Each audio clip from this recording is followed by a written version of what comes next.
Hello sa lahat ng ating mga kakusina! Malapit na naman ang Pasko kaya iniin ngayon ang mapagkaing bilog. Well, subukan nyo itong ating isi-share today, ang no-bake truffles na pwedeng-pwede nyong pagkakakitaan ngayong malapit na ang Kapaskuhan. No-bake ito kaya kung wala kang oven, no problem. First, gagawa tayo ng chocolate mixture. I-sieve lang natin ang flour. At ang kumpletong sukat ng ating recipe ay nasa description box below. Then, mag-add tayo ng baking powder, baking soda, at salt. Then, i-sieve lang natin ito. This way, nahalo natin ng mabuti ang mga dry ingredients. Then, follow natin ang brown sugar. This is about 2 cups. Then, cocoa powder.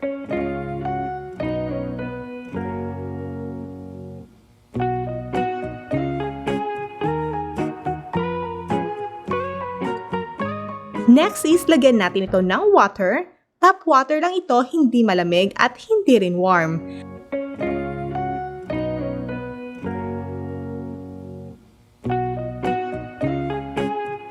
Then, add natin ang milk. Paghaluin lang natin ng mabuti.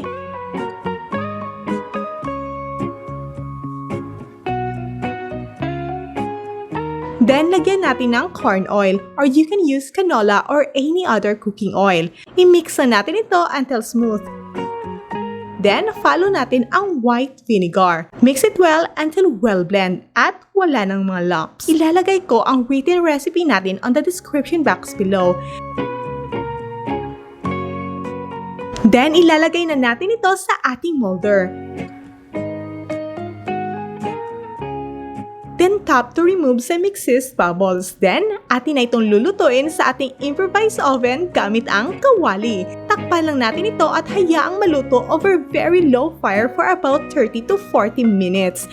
Then, do the toothpick test. If it comes out clean, then luto na ang ating chocolate moist cake. In this recipe, talagang sobrang moist ito at super tipid ka kasi hindi na tayo gagamit pa ng eggs.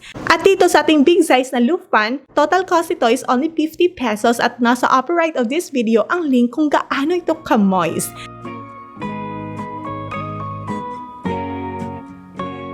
Then, scramble lang natin. I really love this recipe kasi sobrang moist ito at di na kailangan pang dagdagan ng ganache para gawing bilog pang truffles mamaya. Kukuha lang tayo ng tigwa 1 tablespoon each at para pantay ang ating gagawing truffles, ititimbang natin ito isa-isa. Importante ito pag nagbibenta ka para pantay yung mga truffles na binibenta mo, yan, titimbangin na natin at mga nasa 25 grams each yan. Babawasan lang natin ito at eto na, saktong 25 grams na as you can see. So ito, iro-roll lang natin. At no need na to add ganache on our cake kasi nga sobrang moist na ito.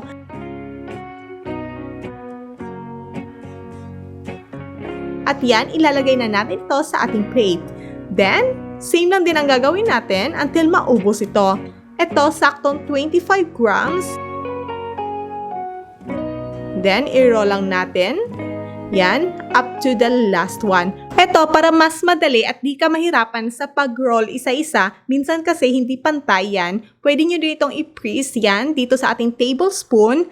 Then, atin itong tanggalin at instant bilog na. Ito, mas madali ito na paraan kung maramihan ang iyong gagawin na truffles.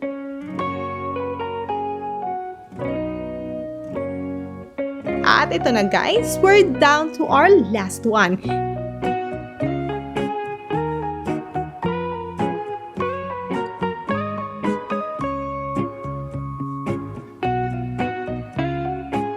Ito na lahat ang ating nagawa na truffles. Lagyan pa natin ito ng coating mamaya. Lagyan natin ito ng chocolate ganache. At narito ang paggawa ng ating chocolate ganache para pang coating natin dito sa ating truffles. And to make our ganache, all we need is this heavy cream. Yan. And any chocolate bar. I-chop natin ito into pieces para madali siyang mag-melt. At ihalo din natin ito sa ating heavy cream. Ang gagawin na natin, i-chop natin ito ang ating chocolate.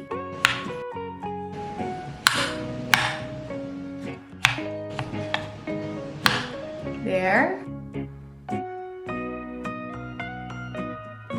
And then, atin na itong ilalagay sa ating heavy cream.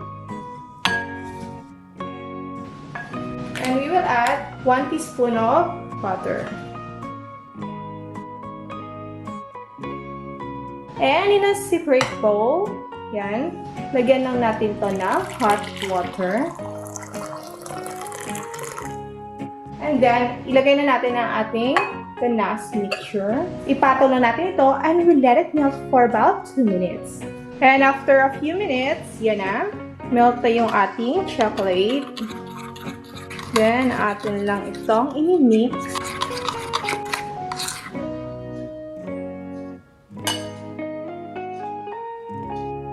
Meron din ako nagawa na white chocolate pang toppings mamaya and some toppers kung anong merong available sa'yo.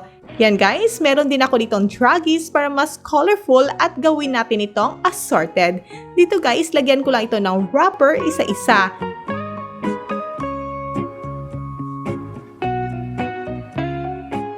At di lang yan ang ating nagawa dahil talagang sobrang dami na ating nagawa in this recipe and we made about 54 pieces of truffles. At i-coat natin yan isa-isa with our chocolate ganache. Yan. Then, lagyan na natin to isa-isa.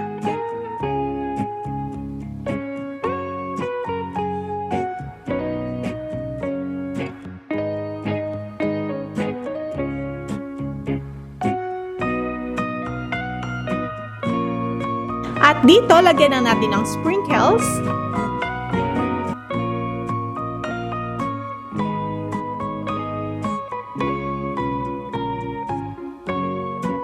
Then, sa second lane, lagyan na natin ng druggies or you could top them with simple crushed grahams.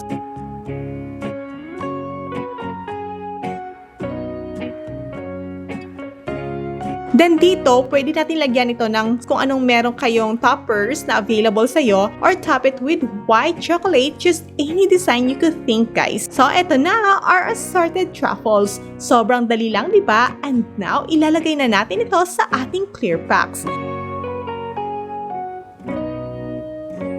At dito sa ating small size na clear pack, kasya ang 6 pieces na truffles. Just make it assorted guys, each pack para mas yummy tingnan. And here's our costing. For this whole recipe, nakagawa tayo ng 9 packs of truffles na may laman na tig-6 na truffles sa bawat pack natin. And for this chocolate cake alone, 50 pesos yung total costing natin. Plus ganache, yan guys, here's our total expenses plus the clear packs. Kaya kung gusto mo ng mas malaking kita, triplehin mo na ang paggawa. Kaya sa ating mga momshies and sisteret, try nyo na itong ating no-bake eggless chocolate truffles.